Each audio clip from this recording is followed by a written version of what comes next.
আন্তর্জাতিক ক্রিকেটে অবশ্যই অভিজ্ঞতার মূল্য রয়েছে। তবে সেই অভিজ্ঞতা যদি এমন হয় যে দীর্ঘদিন ধরে খেলার পরেও সেই অভিজ্ঞতাটাকে কাজে লাগিয়ে সেটিকে এপ্লাই করতে পারছেন না কেউ, তাহলে আসলে ইন্টারন্যাশনাল ম্যাচ খেলার কোনো প্রয়োজনীয়তা নেই কিংবা সেই অভিজ্ঞতার প্রয়োজন নেই। বিশেষ করে টি-20 ফরম্যাট এখন যেটি হয়েছে, অধিকাংশ দেশ কিন্তু তারুণ্য নির্ভর একটি দল গড়ে, যেখানে ২-১ জন অভিজ্ঞতা সম্পন্ন ক্রিকেটার থাকেন, যাদের অভিজ্ঞতা বিভিন্ন ম্যাচ সিচুয়েশনে আসলে কাজে লাগে।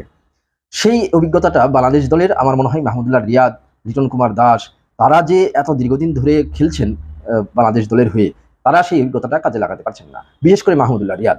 মাহমুদুল্লাহ রিয়াদ আসলে কেন খেলা চালিয়ে যাচ্ছেন সেটি এখনও কারো বোধগম্য নয়, এবং তিনি আসলে বাতিল হয়ে গেছেন সেটি আরও বারবার কিন্তু প্রমাণিত হচ্ছে। এবছর তিনি যতগুলো টি-20 খেলেছেন খুব ভালো কিছু করতে পারেননি। সেই মাহমুদুল্লাহ রিয়াদ প্রথম টি-20 ম্যাচে ভারতের বিপক্ষে মাত্র ১ রানে আউট হয়ে গেলেন, অথচ তার কাছ থেকে কিন্তু খুব বড় কিছু আশা ছিল বাংলাদেশ দলের এবং বাংলাদেশের ক্রিকেট প্রেমী দর্শকদের। সেটি তিনি করতে পারেননি।